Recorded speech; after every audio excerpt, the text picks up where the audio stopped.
Hello, bienvenue. On en est au troisième jour donc du calendrier de l'avant et de l'après, et donc dans la deuxième partie qui va être un petit peu plus longue. Pour ceux qui veulent suivre sur Instagram, donc sur mon compte Blissin Studio, il y a toujours une première vidéo, parce que du coup je vais pas faire non plus je vais pas faire un rappel ici non plus, je vais pas faire la même chose en plus long. Donc vous pouvez aussi suivre, parce qu'il y a toujours un petit contenu un peu plus court, entre 5 et 15 minutes à peu près, sur Instagram, sur Blissin Studio. Voilà, ici je vais développer un petit peu plus pour vous donner une idée de ensuite ce qu'on pourra partager en atelier à partir de janvier. Donc le 1er janvier, je vous ferai un petit partage pour vous expliquer, parce qu'il y aura une possibilité donc d'aller approfondir toutes ces thématiques, puisque vous avez compris, je vous parle d'abord de thématiques et d'archétypes, et ensuite seulement à la fin je vous délivre de quel nombre il s'agit, ou parfois vous pouvez le retrouver bien sûr dans l'explication, dans la description, où c'est assez détaillé à chaque fois. Je vous partage la version vibrée, la version shadow, je vous partage un mantra, je vous partage comment on se sent, enfin qu'est-ce qu'il y a à libérer, et du coup comment on se sent une fois que c'est libéré, c'est tout l'avantage. Et là je vous parle du nombre, parce que je veux pas que vous fassiez, comment dire, un amalgame, et parce que aussi les nombres, on n'est jamais un seul nombre comme je disais, et les nombres il faut voir, on en a plusieurs. Et donc je préfère que ça vous parle par les thématiques, parce que quand on ne connaît pas la numérologie, on ne sait pas quel nombre on est. Voilà. Et donc par contre, si vous connaissez déjà un peu la numérologie, ça peut vous permettre d'approfondir. Et si vous connaissez la numérologie, mais pas forcément la numérologie karmique, parce que c'est pas tout à fait pareil, en numérologie entre guillemets créative, ou enfin la numérologie de base, on va dire, ce qui n'a rien de condescendant, mais on va prendre juste le nombre réduit. Voilà, on va dire un 14 c'est un 5, un 28 c'est un 10, un, donc du coup on va dire un 16 c'est un 7, voilà. Alors qu'en fait en numérologie karmique, non. On prend justement le 16, le 28, voilà, peu importe les nombres. On va prendre les nombres entiers, parce qu'en fait il y a des nombres karmiques et il y a des nombres sacrés. Et en fait, c'est tellement réducteur de prendre juste la numérologie avec le nombre réduit. Il y a tellement d'informations, de cadeaux cachés, d'infos justement sur ces nombres karmiques, ces nombres sacrés, quand on prend le nombre en entier, que c'est extraordinaire. Enfin moi, ça m'a, comme je dis tout le temps, ça a donné du sens à ma vie, à mes épreuves. Ça m'a permis, par une méthode fonctionnelle, mathématique, de comprendre toute l'histoire de ma vie. Ouais, c'est comme un décodeur. C'est pas pour rien qu'on dit que la numérologie a créé l'univers, que c'est le nombre d'or, et que c'est ça qui a structuré tout l'univers. Et en fait, ça m'étonne pas du tout, parce que c'est vraiment l'impression que moi, ça m'a donné, avec ce décodage grâce au nombre. Et ça a connecté mon set, mon besoin de comprendre, mon besoin de me connecter à plus grand. Voilà, parce que j'ai des nombres aussi qui ont besoin de trouver du sens, mais qui ont besoin de spiritualité aussi, et de me reconnecter au sacré. Donc si c'est votre cas, ça va vraiment vous plaire. Et donc il y aura des ateliers l'année prochaine, donc à partir de ces thématiques. Il y aura une partie où vous serez en autonomie, qui fera comme du e-learning directement. Et ensuite, il y aura une autre proposition avec le e-learning plus des ateliers collectifs ensemble, où on va pouvoir se retrouver, et où voilà, et peut-être éventuellement j'ouvrirai des créneaux en one-to-one, on va voir comment ça se passe, parce que mon agenda pour l'instant, j'ai encore pas mal de choses à mettre, parce que j'aime bien vous donner quand même des écrits moi. Donc il y aura des petites fiches, il y aura pas mal de choses aussi. Pas juste de transmission comme ça, orale, verbale, mais ça prend du temps. Donc de toute façon, je vous parlerai de tout ça, et vous pourrez accéder à ces ateliers à partir du 10 janvier sur ce beau portail à nouveau. Le premier, on fera le partage et je vous expliquerai ce que je vous propose, ce que je mets à votre service voilà, pour vous faire plaisir, pour vous permettre d'évoluer, de trouver des réponses, etc. Et à partir du 10, en tout cas entre le 1er et le 8, vous pourrez réserver.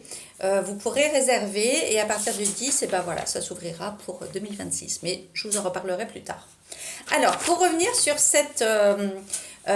thématique. Donc là, on était sur le nombre 2, enfin sur le 20, qui fait un 2 en réduit. J'ai pas pensé à le dire hier, mais il y a des gens qui sont en 11, et même si c'est un maître nombre, le 11, pendant toute une partie de leur vie, en tout cas, ils vont vivre d'abord le 2, d'un côté bien incarnation terrestre, etc. Et des fois avec bien tout le côté du shadow du 2, avant de pouvoir passer à l'octave supérieure du 2, donc le 11. Donc, j'ai pas pensé à le dire, mais c'est vrai que ça va concerner aussi les gens qui ont du 11. Sauf que ceux qui ont du 11, ils vont se retrouver avec une double problématique. Et plus on monte et plus on a des maîtres nombres, des fois on est super content d'avoir des maîtres nombres, mais en fait c'est un sacré challenge. Parce que les 11, les 22 et les 33, ouais, on croit qu'on a des super pouvoirs. Ouais, c'est sûr que ça ouvre à plein de choses incroyables. Et on est des vieilles âmes, etc. Mais par contre, c'est doublement challengeant. Hein, voilà, parce que du coup, les challenges sont à la hauteur du potentiel, on va dire. Voilà. Donc, le 11, il va avoir un double problème, je finis avec ça, c'est qu'il va avoir aussi toutes les dualités et tous les shadows du 1, parce que c'est un double 1. Donc, quand on additionne, oui, ça fait un 2, donc c'est un 11-2. Mais par contre, c'était vraiment un double 1. Et alors là, c'est double d'ego, double de vérité, double d'enfermement. C'est vraiment le bas du bas du bas du bas de la matérialité, dans le sens que la ouverture spirituelle, la connexion et le lâcher prise, ça va être quelque chose ça va être un challenge, une épreuve, hein, vraiment de sortir de ces double 1 pour vous pouvoir accéder à ce maître nombre et aux 2. Et à recevoir, et à se mettre dans cette énergie féminine, parce que le 1 c'est le yang, c'est le masculin. Donc là c'est comme s'il y a un double yang, en fait, qui va devoir devenir, pour se réaliser, dans un maître nombre, et du coup qui vibre une énergie féminine de réception. Donc autant vous dire, j'ai des gens très proches de ma famille qui ont ces nombres-là, et j'expérimente, je vois très bien la difficulté. Voilà, mais on a choisi nos chemins, on a chacun choisi nos chemins, donc on a la capacité de les réaliser, et voilà, il faut faire confiance à ça. Donc pour en revenir du coup au nombre réduit 2, donc le 20 qui fait un 2 ou le 11 qui fait un 2. Donc hier je vous parlais aussi que le 8 décembre, parce que j'ai fini hier soir la vidéo puis j'ai fini hyper tard, du coup je termine ce matin, le 8 décembre c'est le nombre de Marie, parce que je vous parlais de l'Immaculée Conception, etc. Et on est tout à fait dans cette figure du coup maternelle, hein, cette figure mariale qui symbolise tout à fait cette date du coup, puisque c'est une date fixe, hein, chaque année c'est le 8 décembre, la fête à Lyon des Lumières. Et donc vous pouvez retourner voir sur la vidéo sur Instagram. En tout cas on est tout à fait dans l'énergie de cette mère douce, accueillante, sauveuse, qui est la maman du monde en fait, hein, comme d'autres figures ou maîtres ascensionnés. Voilà, on est dans cette idée de mettre de la lumière dans les relations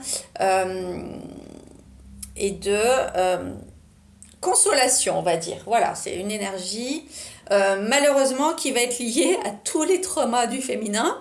Hein. C'est pas pour rien si, voilà,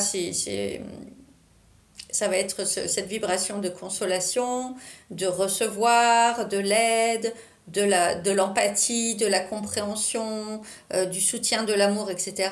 C'est parce qu'il y a des grosses blessures derrière. Hein. Voilà. Et souvent, et d'ailleurs c'est tout à fait lié, désolée pour ceux qui sont très religieux, mais c'est aussi lié à beaucoup ce qu'on a pu voir dans toutes les religions avec ces idées de sacrifice. Qu'on ne mérite pas, qu'il faut se flageller pour demander pardon, et voilà, qu'on est des mauvais, qu'on est des pécheurs, et tout ça. Et ça correspond pas du tout à l'idée que je me fais de l'amour universel. Voilà, mais bon, ça c'est une parenthèse. Donc souvent ça peut partir de ces vibrations de sacrifice, de soumission, etc. Donc je vous avais proposé de faire un petit rituel avec les bougies, et donc le feu, parce que le recevoir, justement le feu c'est le 1, c'est ce qu'on disait, hein, c'était l'archétype d'avant, et puis là on était sur on va être sur une vibration plus douce, liée plus à l'eau et au niveau de l'élément. Mais c'est pas grave parce que justement l'élément du feu et de l'eau, ils peuvent justement très bien, quand en fait on allie les éléments en conscience, justement ça permet de pouvoir équilibrer. Et ça justement, ça va être la thématique d'après où je vais vous parler de ce mois de décembre du 12 et du 3. Et donc on va être vraiment dans l'alchimie du yin et du yang et de cette thématique. Donc vous pouvez faire un petit rituel. Quand c'est fait en conscience, de toute façon, vous savez que le feu va vous pouvoir venir soutenir justement l'énergie de l'eau. Parce que normalement on dit que l'eau éteint le feu, mais je veux dire en conscience, si on a bien conscience de ces deux énergies yin et yang, quand on fait un petit rituel avec la bougie, je trouve que c'est chouette de pouvoir aussi utiliser, moi j'adore l'élément eau et ça fait partie intégrante vraiment aussi de ce que je vais vous partager en 2026 puisque je me suis formée au Shansu l'année dernière. J'utilise l'eau au quotidien aussi, j'informe l'eau que je bois, etc. Le pouvoir de l'eau, ça c'est encore autre chose, mais c'est extraordinaire justement pour laver, pour purifier, etc., etc. Donc pour des petits rituels, bougie, on peut mettre de l'eau, on peut mettre une petite phrase, un mantra ou quelque chose sous un verre d'eau, en demandant que justement, que ce soit et absorbé par l'eau et que le feu, comment dire, porte nos intentions. Voilà. Bon, ça c'était pour fermer la parenthèse au niveau des petits rituels de ce que je vous ai proposé. Vous pouvez le faire pour ce que vous voulez en fait. Hein, voilà. Au niveau de la thématique du 2, alors attendez, parce que j'ai pris mes petites notes. Alors donc, vous avez compris que c'est une énergie de réception, c'est l'énergie lunaire. Hein. C'est l'énergie de la lune, de l'introspection, c'est l'énergie de la féminité. Le 2, dans son essence, hein. Après, quand c'est mal vibré, c'est autre chose, hein. Mais son essence pure, vraiment, c'est un éloge à la douceur, à l'introspection, à la lenteur. C'est vraiment l'énergie féminine dans toute sa puissance, justement. Parce qu'une énergie féminine, elle n'est pas là pour être masculine. Voilà, normalement, l'essence vraiment du féminin, du yin, c'est la lenteur, l'introspection, la contemplation, le ralentissement, voilà. Donc, maintenant, on est des femmes de plus en plus voilà, dans l'action, les métiers ont changé, on a voulu faire des métiers d'hommes, on a voulu prouver qu'on est capable et tout, et c'est ok, c'est bien sûr parce qu'on est capable, hein. Mais c'est vrai que des fois, on a un petit peu trop basculé et on a oublié en fait qu'être femme, tout simplement, c'était génial en fait. Et que c'est notre essence pure. On a des cycles, hein, pour parler des lunes. Voilà, on n'est pas constitué physiquement non plus comme les hommes. Donc, une femme ne sera jamais un homme. Et heureusement. Voilà.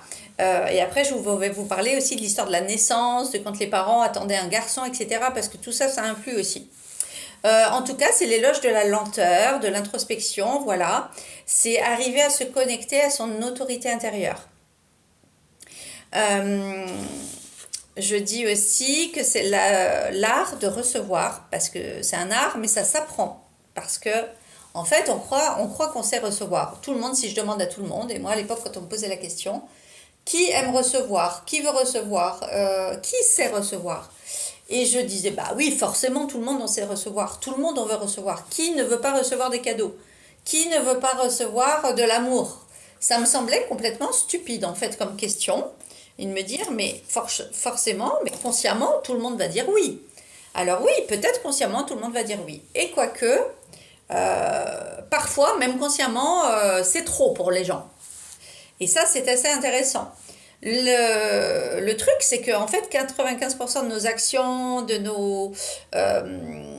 notre vie, de ce qu'on met en place concrètement dans notre vie, part d'un espace inconscient. Voilà. Donc, ça, c'est le premier problème. Du coup, on ne se rend pas vraiment compte de ce qui se passe vraiment dans le backstage. Et en fait, je me souviens qu'une année, je crois que c'était il y a 2-3 ans, j'avais envoyé un message pour les vœux avec reçois, j'avais tout mis.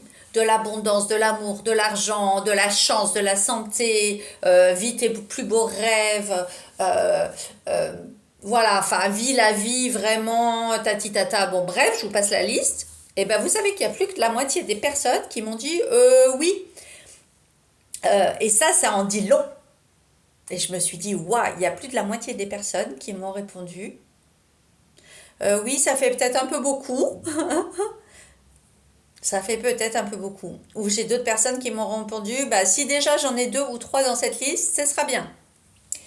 Voilà, j'ai eu plusieurs réponses comme ça. Donc pour vous dire à quel point cette société nous a transformés, nous a conditionnés dans le fait en fait qu'on ne peut pas tout avoir, qu'on ne peut pas tout recevoir, que si déjà on a 2 ou 3 choses qu'on s'estime bien content, qu'on soit déjà en gratitude d'avoir ça, alors c'est sûr qu'il faut être en gratitude de ce qu'on a déjà, hein, c'est pas la question. Mais, et ça m'a choqué quoi. Après, j'ai d'autres personnes qui ont dit merci, ou qui m'ont dit merci toi aussi, etc. Qui ont reçu ce que je leur envoyais comme belle intention, qui était sincère, du cœur, etc. Vraiment comme quoi tout est possible. Mais si déjà tu n'en veux pas, si déjà sur une liste de 10 t'en veux que 2 ou 3, parce que déjà tu crois que les autres c'est impossible, alors c'est sûr déjà que les 10 tu les auras pas. Ensuite, deuxième chose, ce qui est sûr, c'est que aussi, si tu crois que tu peux pas tout avoir, que c'est pas possible, ou alors qu'il faut mériter pour avoir, enfin tout, alors ça, j'en parlerai quand on parlera du conditionnement. C'est une liste sans fin entre l'amour, l'argent, et toutes les idées préconçues et tout ce que la religion, voilà, parce que dans cette idée du féminin et de la réception, donc malheureusement, on va porter les charges transgénérationnelles, j'arrive même plus à le dire, les charges de toute une période de siècles passés de nos ancêtres, de la tradition, de conditionnements sociétaux, et de tout aussi l'abus qui a été fait aux femmes, et ça on le voit qu'en ce moment ça bouge, pour le coup des fois ça part même à l'extrême inverse, mais en tout cas de toutes, parce que ce nombre il parle de ça, quand il est mal vibré, il va parler de soumission, d'emprise justement sur le féminin, il va parler, ça passe pas, il va parler d'emprise, de soumission, il va parler de sacrifice de la femme qui a été sacrifiée, et encore aujourd'hui, 2025, 2006, quand on voit dans plein de pays la condition de la femme, c'est un calvaire. La femme a tellement été rabaissée, humiliée, enfermée, interdite de parler, interdite de s'exprimer, interdite d'agir, de tout. Elle a été enfermée dans toute son essence en fait de femme. Hein, c'est une castration de la femme en fait. Hein. Et ça malheureusement, eh bien, dans nos gènes, on le porte forcément de nos ancêtres, même à juste un siècle.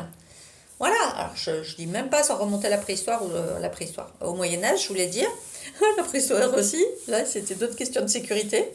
Mais voilà, donc ça malheureusement, ça influe aussi dans nos lignées maternelles.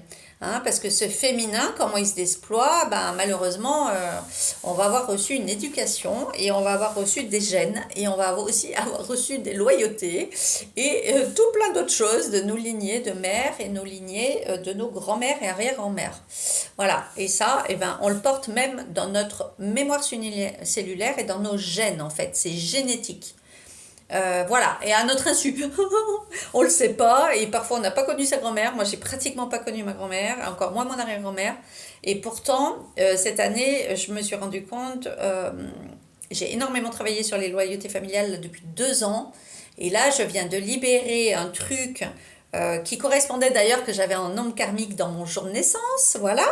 Et en fait, je pensais que c'était plus quelque chose lié à l'intimité, au féminin bafoué, à la sexualité et tout. Mais en fait, non, c'était même beaucoup plus que ça. Vous allez me dire, ah bon, il y a plus que ça? Oui, il y a vraiment prendre sa place de femme. Voilà, parce que je venais d'une lignée où toutes les femmes étaient soumises et s'étaient effacées face au masculin. Et en fait, ça va parler carrément de la place du féminin dans le monde, dans la société, et en fait de sa place à soi. Et en fait, derrière ça, il y avait quoi? Il y avait l'accès au recevoir. C'était pas juste aussi, voilà, la condition de femme, tatitata, le yin. C'est que derrière ce yin qui est blessé, qui est meurtri, qui est castré, il y a une incapacité à recevoir. Et ça, comme je vous disais tout à l'heure, quand on demande aux gens, mais qui pense que consciemment on ne veut pas recevoir? Ben, moi je me disais, mais non, mais tout le monde veut recevoir, forcément on veut recevoir. Sauf qu'on ne le voit pas. On ne le voit pas, c'est caché, c'est dans nos nombres karmiques, c'est dans nos loyautés familiales, même si on n'a pas de nombres karmiques, c'est dans nos conditionnements et dans nos loyautés. C'est pour ça que ça fait partie des choses à voir, à travailler et qu'on ne voit pas tout seul. C'est pour ça que le coaching, l'accompagnement, c'est indispensable. Parce que moi, j'ai pu voir tout ça parce que je me suis fait accompagner dans plusieurs domaines. Mais sinon, moi toute seule, mais j'en serais toujours à la case départ. Parce que notre cerveau, ça c'est les fonctions neuro-comportementales du cerveau, elles sont là pour nous sécuriser, pour nous faire rester dans notre confort qu'on connaît. Notre cerveau, il veut pas de l'inconnu, il veut pas du nouveau, il veut rester comme il a été conditionné. Et ça, aujourd'hui, c'est étudié, parce qu'on l'étudie aussi dans l'architecture, hein, quand on parle de neuroarchitecture, comment le cerveau réagit à l'environnement. Et en fait, c'est pas que l'environnement de la maison est physique, les couleurs, les stimuli visuels, en fait, puisqu'on s'est rendu compte que les personnes maintenant aussi pouvaient se rendre compte, figurez-vous, des couleurs, même en étant aveugles, elles ressentent, les couleurs ont une vibration, et c'est pour ça qu'en architecture, j'adore aussi bien pour l'énergétique, pour les soins, mais que pour l'habitat, les couleurs ont une importance. On s'est rendu compte aujourd'hui que dans le cerveau, on a fait des études et que les personnes ressentent par exemple la chaleur d'une vibration rouge ou d'une vibration jaune comparée à une froideur peut-être d'un bleu ou d'un blanc. Voilà. Donc ça, aujourd'hui, au niveau cognitif, il y a eu plein d'études de fait et tout, et c'est extraordinaire parce que ça nous fait comprendre tellement de choses. Voilà. Donc, on est connecté à d'autres choses que ce qu'on voit. Et notre corps, notre système, il veut nous garder en sécurité. Il veut nous garder comme ça. Donc, seul, on ne peut pas aller déjouer tout ça. On ne peut pas voir. Donc, ce 2, comme je disais, donc la difficulté de recevoir, donc c'est lié à la féminité, à la sensualité, c'est vraiment l'éloge de la femme, c'est aussi l'amour charnel. C'est aussi la sexualité. C'est-à-dire, ça va être le 2, le duo, le couple. Dans le côté amour, mais plus amour charnel, parce que l'amour plus inconditionnel du coup, pardon, ça va être plutôt le 6. Voilà. Là, on va être dans quelque chose de justement qui est très lié à l'essence de la femme, donc la sexualité, la sensualité. On va être sur le rapport au corps, tout ce qui est aussi du bassin, de la kundalini, de comment on vit ça aussi, cette sensualité, cette sexualité nous-mêmes dans notre corps, comment on la reçoit, comment on l'apprivoise. C'est toujours une question de donner et de recevoir avec ce 2, en fait.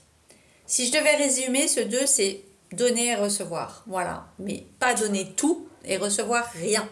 Et c'est ça le gros problème, c'est que quand on a des nombres en 2, alors ça va dépendre avec quoi d'autre ça va être mixé, hein, c'est toujours ça. Parce que alors si c'est mixé avec du 8, bien karmique par exemple, ou si c'est mixé avec du 9 par exemple, qui est déjà l'oubli de soi, ou qui est aussi un nombre hypersensible, parce que le 2 ça va être aussi les émotions, ça va être aussi l'hypersensibilité, un petit peu comme le 7 et le 9. Voilà, mais différemment. Mais là, donc, les émotions qui ne sont pas gérées, l'hypersensibilité, tout ce qui est des blessures, puisqu'on est toujours dans la relation à deux, moi, l'autre. Donc, autant vous dire que les blessures, les dualités intérieures, les doutes, ça c'est un peu comme le 7 aussi, tout ce qui est doute. On n'est pas sorti de l'auberge. Parce que du coup, c'est toute notre vie, la vie aux autres. Ça se point commun. Et en plus, là, on est en année 9 encore cette année. Donc, le côté hypersensible du 9 et du collectif. Et le 2, c'est aussi du collectif, mais ça va être plus dans le rapport à l'autre. dans le duo. Ceux qui étaient en année 2 et qui étaient en collectif 9, ou alors ceux qui ont du 2 dans leur thème cette année où on était en collectif 9, ça se peut que ça n'ait pas été facile au niveau des relations. Voilà, donc ça pouvait être parfait justement pour finir un cycle de relations et commencer quelque chose de plus sain, de plus harmonieux, puisque voilà, avec le 2, comme je disais, on va parler de sacrifice, on va parler de soumission, on va parler d'emprise. Hein, ça, alors si c'est lié aussi à du 8, ça peut être des grands nombres de manipulations, hein, où on va être confronté du coup aussi à de la manipulation, c'est la dépendance affective. Donc la peur de l'abandon. En fait, le 2, il est lié à toutes les blessures. Parce qu'en fait, l'autre, c'est soi et l'autre nous fait vivre toutes les blessures. L'injustice, l'humiliation, l'abandon, la trahison. Alors là, dans le rapport du couple, de la sexualité, de la jalousie, et tout ça, c'est vraiment tout ça peut être dans ce nombre. Dépendance affective, donc liée donc à la peur de l'abandon, le nombre de personnes qui ne peuvent pas vivre seules. Tout ça, on en reparlera en un temps lié. Donc il peut y avoir beaucoup de charges émotionnelles, d'hypersensibilité, et puis tout ce qui est addiction aussi à l'autre, mais pour le coup plus physiquement, comme je vous disais tout à l'heure, parce que c'est le corps, c'est la sexualité. Donc quand on dit qu'on a quelqu'un dans la peau, voilà, cette dépendance-là, c'est plus que affective, c'est dépendance aussi corporelle, hein. Puisqu'on est sur des blessures et des dualités, on est aussi sur tout ce qui est addiction. Toutes ces relations fusionnelles, donc tout ça on en reparlera dans les ateliers de ce que je vais vous proposer.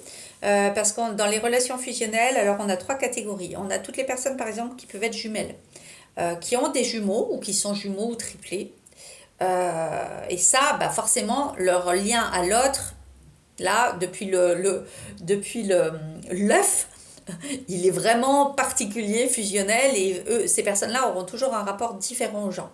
Ensuite, on a tout ce qui va dépendre du jumeau perdu. Alors là, c'est quand on était jumeaux à la base dans le ventre de notre maman, mais ou jumeaux ou triplés, et que l'autre ou les autres fœtus n'ont pas survécu. Donc c'est comme s'il y a eu des petites fausses couches, et que nous, on est l'enfant survivant. Et alors là, moi j'ai découvert ça l'année dernière aussi, parce que j'avais tous les symptômes de ça, cette peur de l'abandon, ce vide en soi, j'achetais tout en double, j'achète tout en double moi, je ne sais jamais choisir. Le 2, c'est ça, c'est le manque de choix aussi, on ne sait pas choisir en 2. Ça a ce côté en commun avec le 5. Sauf que le 5, on veut tout, on achète peut-être 5 ou 10, mais en 2, voilà, il y a ça. Et du coup, j'ai compris, en fait, et j'ai eu la confirmation ensuite par des biais somatiques, que, en fait, apparemment, dans le ventre de ma maman, on était 2, et que l'autre fœtus, donc, n'a pas survécu. Et en fait, on vit un deuil, et ça, déjà que par la naissance, je suis aussi étranglée, et que pour moi, la naissance a été aussi liée à la mort, et que ça m'a fait un trauma, en fait, déjà dès la première seconde de naissance. Mais en plus intra-utérin, je vous parlerai beaucoup de la naissance et de la grossesse et de la gestation, parce qu'en transgénérationnel, ça dit tellement. Et là, on est aussi sur l'archétype de la mère, de toute façon avec le 2. Donc, on est complètement dans le sujet. Donc, moi, je me suis rendu compte que j'avais eu un jumeau perdu. Et en fait, je vis ce vide en moi, cette culpabilité de vivre. Alors, en plus, moi, je suis en 9. Donc c'est vraiment ça, l'humanité, la culpabilité. Mais en fait, je ne comprenais pas, ça ne s'exprimait pas. Enfin, il n'y avait aucune raison valable que... Donc je suis restée dans la culpabilité de ça pendant des années. Et ma mère a eu beaucoup de soucis avec ses grossesses. Hein. Elle a fait aussi une fausse couche. Et en fait, je suis bien l'aînée, mais après, il y a eu une fausse couche. Et bon, elle a eu mon frère que 7 ans après. Et mon frère, il est né prématuré, 3 mois avant. Grand prématuré. Donc vraiment chez nous, avec notre maman, il y a vraiment un sujet autour de ça. Donc si vous êtes un jumeau perdu, il y a un livre extraordinaire à ce sujet, si ça vous parle de tout acheter en double, de se ressentir un vide en soi, un vide existentiel. Ça, il n'y a que les personnes qui l'ont qui comprendront, parce que sinon ça peut sembler juste des mots, mais c'est moi ce que j'ai relié aussi à la blessure du rien. À cette blessure de négligence dont je vous parlerai aussi, et c'est complètement aussi lié à ça. Donc on peut avoir eu ou pas, on peut demander à sa maman, des fois les mamans savent, mais des fois elles ne savent pas, parce que ça peut intervenir à seulement 1 mois ou 2 mois de grossesse, Des fois, la maman ne sait même pas encore qu'elle est enceinte quand il y a un des deux fœtus qui se détache. Il n'empêche que les fœtus eux-mêmes, même si le cerveau n'est pas encore construit, comme on le sait aujourd'hui que tout est vibration, et qu'en fait, on est déjà dans la vibration d'amour, d'existence, d'être. À un mois, 2 mois de fœtus, l'énergétique est là en fait. Et quand un des deux fœtus se rend compte que l'autre disparaît, c'est un abandon incroyable, quoi. C'est déjà un deuil à faire alors qu'on n'est même pas encore constitué, qu'on n'est même pas encore né. Donc, pas évident du tout. Mais quand on le sait, ça change tout. Ça permet justement de faire un deuil conscient de ça. Et la troisième chose aussi, qui est aussi très spéciale, on va dire, c'est l'histoire des jumeaux par rapport aux flammes jumelles. Alors ça, c'est encore un sujet. Et d'ailleurs, ça va parler aux gens qui viendront avec le 11. Hein, parce que le 11, c'est vraiment le nombre des flammes jumelles. Cette double identité, ces deux 1 qui se réunissent en deux. Alors, c'est pas le sujet de la vidéo d'aujourd'hui, mais c'est aussi quelque chose que j'ai expérimenté. On a exactement les mêmes symptômes un petit peu que cette histoire du jumeau perdu, hein, un vide existentiel, un abandon abyssal, etc. Hein, quand on reconnecte voilà, avec cette personne. C'est pareil, il y a beaucoup de gens qui parlent de ça et malheureusement beaucoup de gens qui en parlent mais qui ne l'ont pas expérimenté, donc qui ne savent pas. On entend de tout et n'importe quoi là-dessus. Moi, ma conviction personnelle, profonde, qui vient vraiment de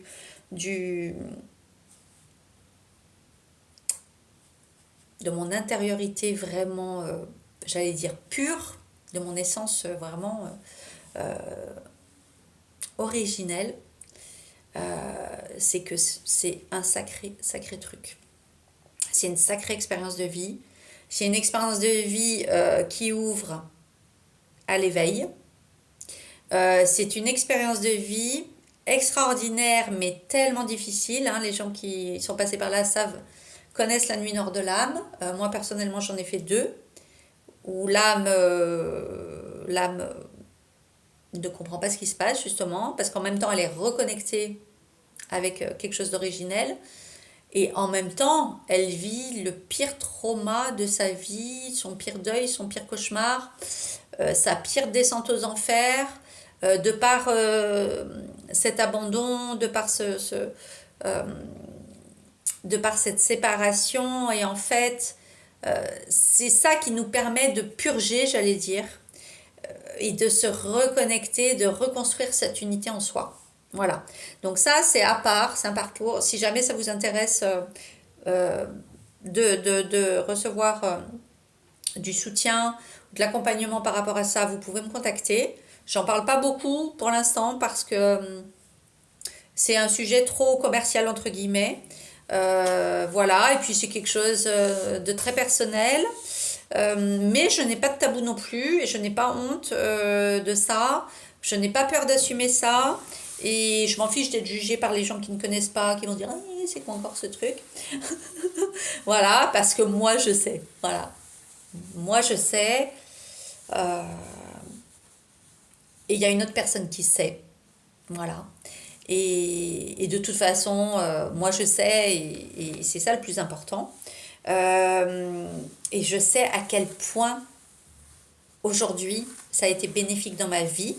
Et je sais que ça a été la clé de voûte vraiment, un passage pour tout ce qui s'est ouvert derrière. Bon, j'avais beaucoup de choses à guérir, dont cette dépendance affective. Donc on est complètement dans le sujet.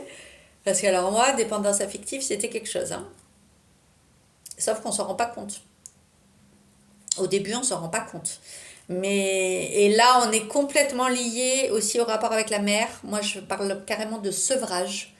Parce que dans ce lien, du coup, soit avec le jumeau perdu, soit que ce soit la flamme jumelle, ou que ce soit juste avec une âme sœur aussi, c'est quelque chose de très très fort. Alors moi, pour l'instant, je n'ai pas rencontré d'âme sœur encore. Mais il y a des gens qui vivent ça et qui s'entendent mais tellement bien, qui partagent tout. Voilà, c'est extraordinaire. C'est encore un autre lien qui est magnifique, où les personnes sont vraiment en soutien l'un de l'autre. Ça va être plus comme une fratrie. Bien sûr qu'il y a de l'amour, mais ça va être quelque chose de plus fraternel, de pas passionnel, de plus stable, posé, etc. Mais qui construit. Et c'est un très très beau lien. Hein. Voilà. Mais voilà, moi j'ai pas vécu des relations comme ça. Mais en fait, avec ce 2, on passe par toutes les étapes et on peut passer par plein de relations différentes. Ce 2, il va parler aussi bien sûr de tout ce qui est professionnel, de la relation dans la famille, de la relation au travail avec son patron. Bien sûr, c'est pas que le couple et l'amoureux, c'est aussi toutes les associations, toutes les collaborations, le domaine professionnel. Et je vais vous dire un scoop de toute façon, ce qu'on ne résout pas justement dans la famille ou dans le couple, ça va se reporter au travail. On va avoir l'opportunité de régler ça au travail. Parce que des fois, on ne comprend pas quand c'est lié au couple ou sur des personnes vraiment très proches au niveau de la famille. Du coup, ça va se rejouer dans le pro. Voilà.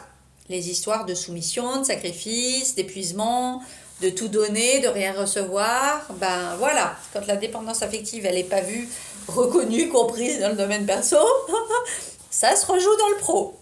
Et ça, je l'ai aussi expérimenté. Hein, voilà.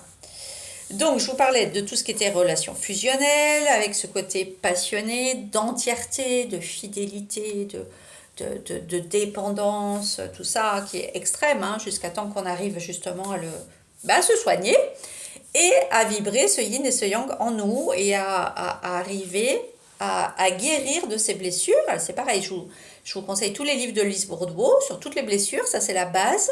Ah oui, je voulais vous parler. Et après, une fois que vous avez fait cette base avec Lise Bourbeau, si vous voulez approfondir, c'est le livre de Charlotte. Je vous en parle souvent, Charlotte de Silly. J'ai fait aussi du coaching avec elle. Donc, transformer ce qui vous plombe en trésor. Il y a je ne sais pas combien de fiches d'archétypes dedans, des blessures. Et donc, ça vous dit exactement comment... J'ai l'alarme qui sonne. Comment sortir de ça. Livre extra, et vous pouvez la suivre aussi sur Insta, elle partage plein de choses. Il y a un autre point aussi dont on va parler avec ce 2. Donc ça va aussi être la perte de foi, la fatalité. La déconnexion justement du soi, puisque le 2 normalement c'est l'introspection, c'est de connecter à son essence intérieure, à son autorité intérieure et tout. Et bien justement quand c'est trop blessé, qu'on a trop souffert, qu'on a trop de blessures de trahison, d'abandon, de ci, de là ou quoi, on peut être complètement, qu'on a vécu des deuils amoureux, si on a perdu vraiment son mari, sa femme aussi, un enfant, parce que ça va parler de la relation aussi, donc comme je disais, mère-enfant. Hein.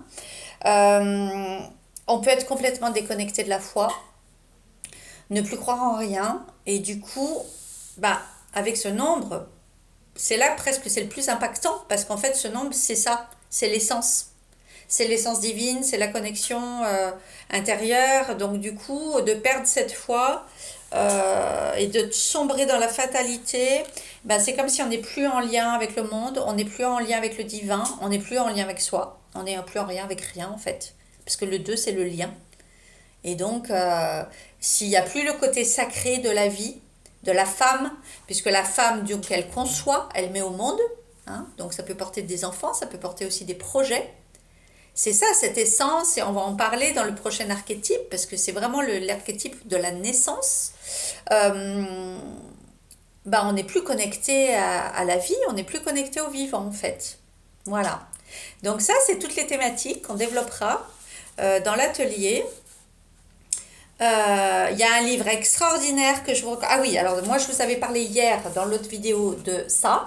Donc, et si c'était votre mère le problème, donc là, parce que donc vous avez compris, hein, mais ça fait l'objet d'un chapitre entier, la relation à sa mère, donc parce que des fois on ne sait pas recevoir. Pourquoi? Parce qu'on n'a pas appris à recevoir, même si notre mère nous a aimés, hein, ça n'a rien à voir avec l'amour. C'est juste qu'on a pu avoir une mère sacrificielle qui, elle, n'a pas appris à recevoir, du coup, ça ne nous a pas été transmis, on ne sait pas faire. On a vécu aussi dans le sacrifice, dans la soumission, tout ça. Le livre de Nasrin Reza sur le pouvoir de l'accueil, extraordinaire. C'est pour sortir justement des combats il faut combattre et tout. Non, Il n'y a pas d'énergie, il n'y a pas de mérite pour recevoir. La mission du mérite, c'est comme avec l'argent, elle n'existe pas. Tout le monde a le droit de recevoir. C'est notre naissance elle-même qui nous donne le droit de recevoir. Donc, ce livre que j'ai adoré, pour ceux qui aiment les prières, tout ça, donc avec Davina, il est magnifique, Formuler les prières de guérison. Et le livre de Mel Robbins, Let Them, parce que là, donc vous avez compris qu'avec ce 2, on parle de tout ce qui est dans la relation à l'autre. Extraordinaire. Et ça, j'en parlerai aussi. Laissez-les faire. Et là, on est complètement aussi en relation avec la date qu'on avait là, ce 8 décembre, puisque le 8, c'est vraiment ça, c'est le lâcher-prise. C'est donc laisser comprendre qu'on ne peut pas agir sur ce qui ne nous appartient pas, on ne peut pas agir sur les autres. Et donc le 8, c'est le contrôle et le lâcher-prise du coup. Et là, dans cette date du 8 décembre, ça va vraiment parler de ça aussi. Let them. Pour soi-même, revenir à soi. La seule chose qu'on peut changer, c'est nous-mêmes. Voilà. Sur ce, bisous du cœur.